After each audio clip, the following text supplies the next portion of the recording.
So the three big influences are government, religion, and big corporations, big business. So this particular video is a vlog is going to focus on the government aspect, and I'm going to try to use personal experiences and try to keep the narrative to be palatable for everyone, since I'm not allowed to have emotions, and I'm not allowed to be upset anymore. I'm not allowed to say things that might be things that are constitutional that I should be able to say, but because the Borg mentality has changed the Constitution and has changed the status quo of what you can and cannot say, I will have to limit my ability to actually express myself so it can be accepted amongst the corrupt and the weak masses that we have in this country.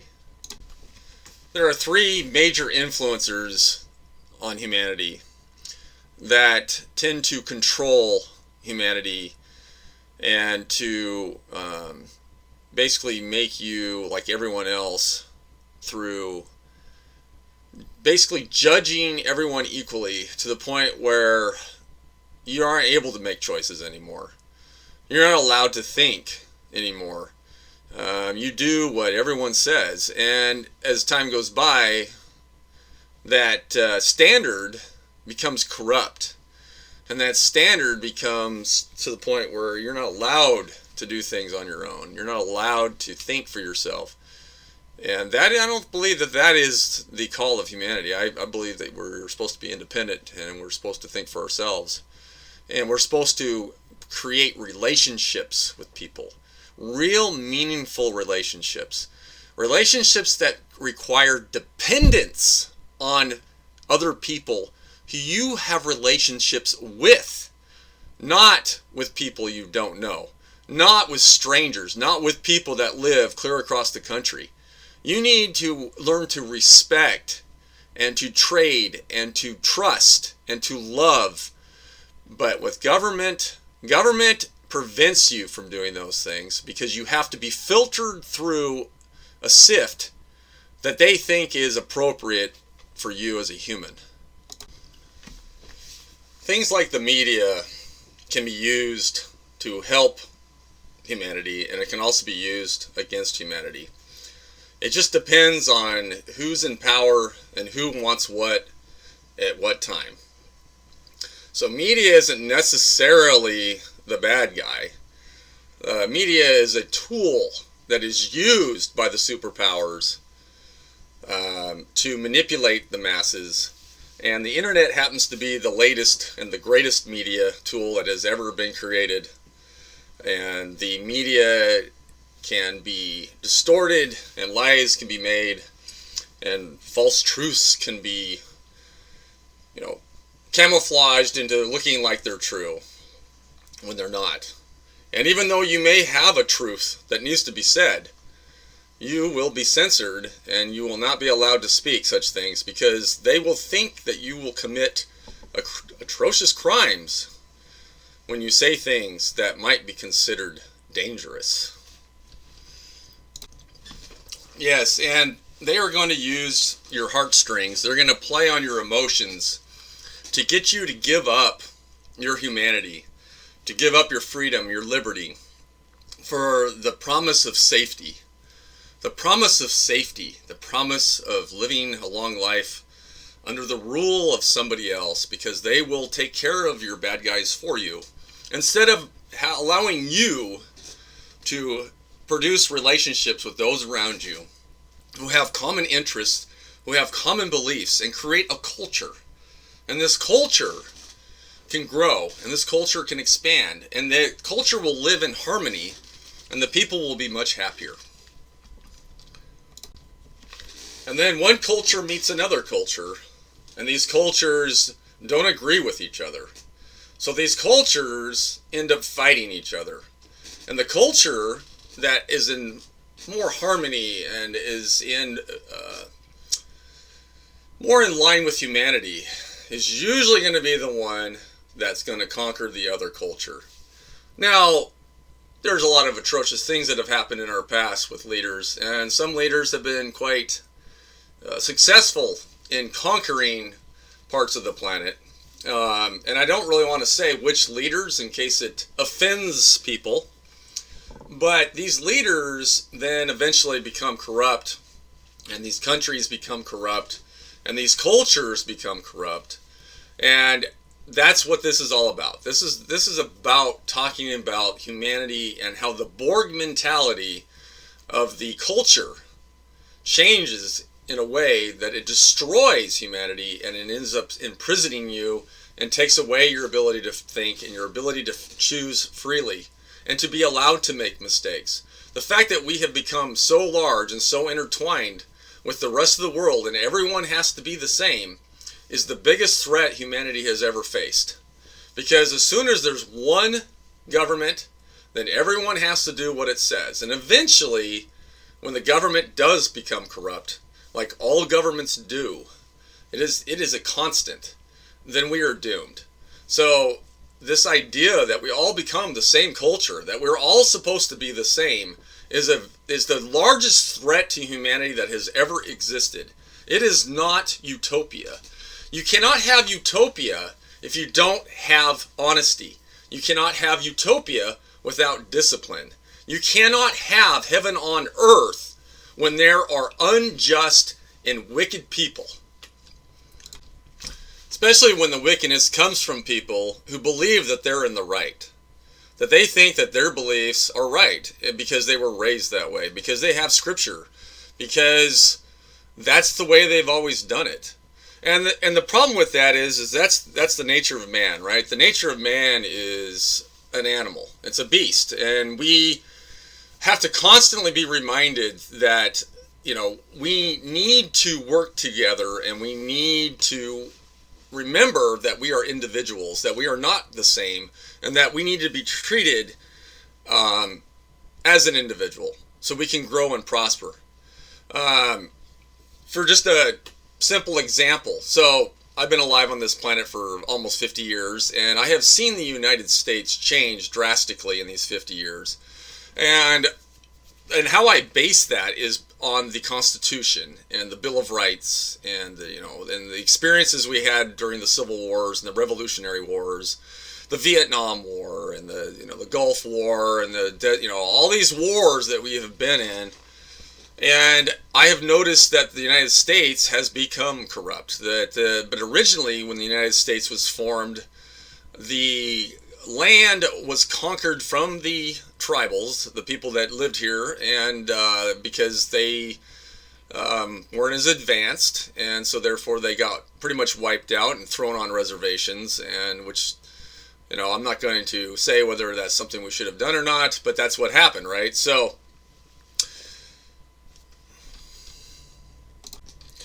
but I'm gonna try to focus this down. So what I'm trying to say is that back in the 70s, when I was a child, you could have a firearm attached to the backside of your pickup truck, along the seat, and it was okay. And so you could use it for when you're out in the farm, you can shoot varmints or whatever that are in the way, or you can target practice or whatever you care to do with the weapon. As long as it's not killing people and doing, harm to other people's property, then, it was pretty much you could do what you want. But because someone out there, probably took a gun and used it, in a way that wasn't too positive, then we decided that we had to go ahead and stop people from putting guns in the back of their pickups. And that's the slippery slope of change, that when you treat everyone the same, so that person who stole the gun out of the back of the pickup and shot somebody or something that they shouldn't have, or the person who actually owned the gun took the gun and did something, and then all of a sudden everyone is now that person. Everyone is the person that committed the crime, because now we got to create a law that says you can no longer use it in the way that you see fit. And there's your problem. Right there. Boom. That is so basic that I don't know how simpler I can make it than that, okay? That's the problem. That lies the problem, okay? And that happens in religion. It happens in big business, okay? The fact that we have become to the point where we're not allowed to even be ourselves. That we have allowed lawyers, we have allowed money to be produced through these lawsuits and through these corporations and through religions and through government, that it has blown it out of proportion. I believe that the criminal system that we have does not work, and that human life is considered too valuable for what it actually is. And if you look at certain scriptures that talk about what they do to you when you commit crimes, okay, many of them would eliminate you. And why is that? Okay, so when we weren't as prosperous, before we had found oil, and before freedom was allowed to exist in the way that it did when the United States first was founded, and when the founding fathers wrote those documents that said these documents are to control government. We do not want government to tell us what to do all of the time for everything. That is when this world saw a prosperity that went beyond any in the history of mankind. Oil had already been discovered on the planet. Okay, oil had already been there, but no one did anything with it. It just sat there. There was no ingenuity. There was no creativity. Everything was so controlled by the government that nothing prospered. Okay? And that went on for centuries that if you look at the human population of the world, the population did not take off until freedom had sprung. That freedom existed when the United States, by some religions believe, was actually a blessed land, that the people there were blessed, that they were allowed to think for themselves and have freedom. Well, because of the wicked and the corrupt, that didn't last very long, did it? And now we see ourselves on the backside of that prosperity, that we have fallen because of corruption and because of the enslavement of those that live in other countries, that we have offshored our jobs. I remember when I was a kid in the 70s, and I would see commercials on television, and these people would lament about how their jobs were sent offshore because it was cheaper to have somebody produce something somewhere else. And so we used to produce those things, but because we wanted to have an even more luxurious standard of living, that we thought we could actually live without working, that we went ahead and started offshoring our labor. Well, that labor is now, it's been 40 years now, and guess what? We don't make much of anything anymore, right? We make things that aren't really wholesome. A lot of food that's not good for you. That's why we have so much obesity in this country. We have weird ideas about what humans are as a species when it comes to sex. The mental state of our country is in such a way that it is digressing when it comes to the basic standard function of what the human species does when it procreates. We've become, the term that I like to use is ridiculous. The fact that we have been so prosperous has afforded us the ability to be ridiculous, to do things that are absurd and say that they are not. That is where we are today as a country. Okay, so going back to the reason why, back in the olden days, back in the scriptural days, why were you eliminated when you committed certain crimes? Well, the reason is because the crime that you committed actually created an issue with the tribe or with the village or the neighborhood that you lived in, that it would actually cost other people lives because of what you did. And when it costed other people their lives, they eliminated you, okay? Because they couldn't afford to have you stay alive and to become such a burden on the rest of the society that they got rid of you. And, I'm sure a lot of you have heard about sacrifice. But I hate to say it, but sacrifice was used in ways that would be considered very, very evil today. Back in those days, you could not afford to have a mouth that partook without producing for very long. You would have a child, and that child would eventually grow, and they started working as soon as they could walk. I mean, they started doing things that would become productive. And you couldn't afford not to be productive, because the tribe and the village and the basic human structure required that person produced. Well, what did you think that there was people that were born in those days that didn't have a functioning body? Well, and so what happened? Have you ever asked yourself that question? What might have happened to those people that were born that weren't able to produce? So, I mean, we have to really look at it that humanity, the starting point, the basis of being able to live on a ball that spins through space, before we had all of this intelligence and all of this luxury of life, that the very basic structure of humanity still exists. There comes a time when the dependent becomes so prevalent through the rest of your society that the people that do produce start to get to where they don't feel like producing anymore, or they lower their standards to where they don't have to work as hard, because they realize that there's so many people that are living on the system, that are expecting them to produce their happiness for them. Okay, and that lies in the problem, once again, with government. Okay, government's prime job is to take from those and give to others. And in so doing, they do it unjustly.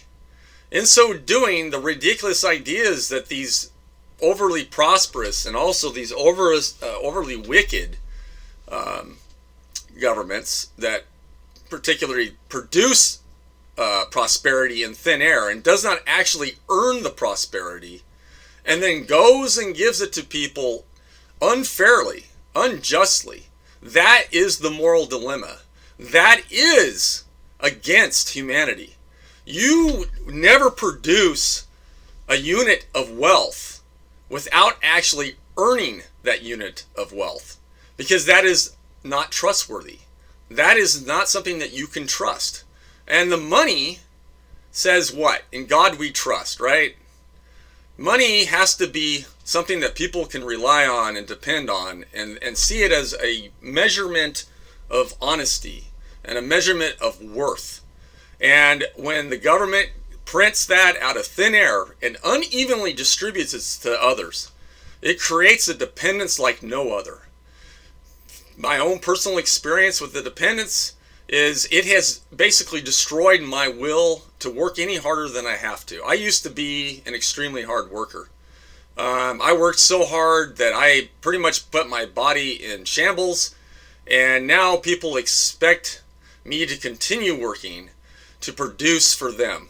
And now my feelings of charity, my feelings of wanting to help others is dwindling, because of the fact that there's a government out there that can just produce wealth and give to those that have not labored, who have not had the sweat of their brow to produce their prosperity, and have been dependent on others to give them that. Okay? And, the heinous thing I was going to bring up is, back in the day when mankind was first starting, sacrifices were done with things that we would have found to be abhorrent today. And how does this work? Well, we have the government, and the government was originally set up to be, the powers were supposed to be divided amongst the people, separated into states, separated by governors, separated by, being independent of other states. So that way, if you happen to be in a location that was doing things that you didn't really think were the way you wanted to live, you could actually move. You could actually pick up and go somewhere else. Well, now what's happened with the federal government and with the dependence on government, every state is pretty much the same. We've seen that just recently, and I don't want to say why, because I don't want it to, deactivate my video. But it's been an eye-opener. It has showed us that most states are exactly the same, that there is no independence, that you pretty much are ruled under the federal government, and and it also doesn't matter which party you're under. The last president that we had back in the day, with when we had the conflict with Castro in Cuba, the Bay of Pigs, the powers that be that were on the other side of the United States government, the powers that actually are running, or were trying to run the show, they were trying to manipulate the president into invading Cuba to create another war, so therefore, we could keep the Soviet Union at bay, and to, continue to nation build in areas that have oil. So therefore we could, secure our dominance as a, world superpower, because we had offshored so much of our manufacturing, and that we basically unhinged the money, the dollar, and attached it to the oil supply. Because what is oil? It's cheap energy, right? Oil is energy, and energy produces prosperity. And the easier the energy you can get, the more prosperous you can become. So, our particular government recognized this, and we went after it. And that's why we found ourselves in the Middle East so much. That's why we have created so much conflicts with the Middle East, and with the evil, separate culture and / religion that's over there. And the government creates these battles between citizens, and they try to divide and conquer the citizens by having two parties, and ultimately both parties result in the same thing: less liberty, less freedom, more dependence, and more ridiculous ideas that do not help humanity but actually destroy humanity. Yeah, and then even the same president that had to deal with the Bay of Pigs, he also had to deal with the power of the Federal Reserve. And he was going to do things to the Federal Reserve that would not allow the Federal Reserve to do what it does today. And that is to create wealth out of thin air. And like I said, that is the biggest moral dilemma that we have in this country, that we created wealth and prosperity on a lie. That this IOU that we are going to someday pay. And unfortunately, I happen to be alive during that entire era. And that era now is come to fruition to the point where now we're going to have to pay up. That we are going to have to start producing things again. And that we are going to go through a horrible time that is very resemblant to other countries that had dictators that had popped up, that created horrible things to the people because of the fact that the people became so dependent on the government, that they were willing to do things for the government, even though in their hearts and in their minds they didn't agree, but they did it anyway. And they couldn't say anything, because if they said anything, they would be snuffed out. And that's what's going on today. There's a lot of things that people are saying that you're not allowed to say anymore, because it is in contrast to what the current agenda is. There used to be a time when presidents would actually say things about the government that weren't in the best light. They would actually talk about how the government was overreaching, and I have not heard that since that president tried to deal with the Federal Reserve and tried to deal with the Soviet Union with the Bay of Pigs and other things. And since then, we really have not had a president that has been able to truly be a representative of the people. And since then, it has really just been a puppet show that people have been voting and fighting amongst themselves about certain rights and privileges that have already been taken from them and will continue to be taken from them until there is an absolute total collapse, and there will be much calamity and a lot of heart shed, and it's gonna be pretty bad. And that's the reason why I have made this channel, is to let people understand that you can do something about it, but you have to stand up. You have to say something. And if we have a silent majority that does not speak, then you will be defeated. And and I've currently made sacrifices with my life to stand up for what I believe is true. And not everyone can do that at the same time, but you should be gearing yourself for that. That someday you're going to live in a circumstance that is going to be far different than you live in right now. I guarantee you. And so, if you're able to start teaching yourself to live more frugally and to support things that you believe in with your money, and to actually make a difference rather than throwing yourself to some religion or something that you think will come and save you because you're just a sinner, and that because you repent and that because you go to church and you take the sacrament or whatever, that you will be saved. And unfortunately, I do not think that's how it works. I think when the cock crows 3 times, you're going to be held accountable for not actually standing up for what you believe in. And because of this, I find myself living in a different situation because I believe so strongly about this that I don't have to make excuses and to say that someone else needs to take this burden from me because I'm too weak and too scared to actually make the change myself. So that pretty much concludes my government portion. I do have an what would you call it? An unplugged version of the Borg mentality concerning government, but it is too hot for the current internet. It is too hot for the current condition we find ourselves in. It's something I would have been able to say 10 years ago, but today, because of the Borg mentality's change, it is no longer feasible for me to be able to post that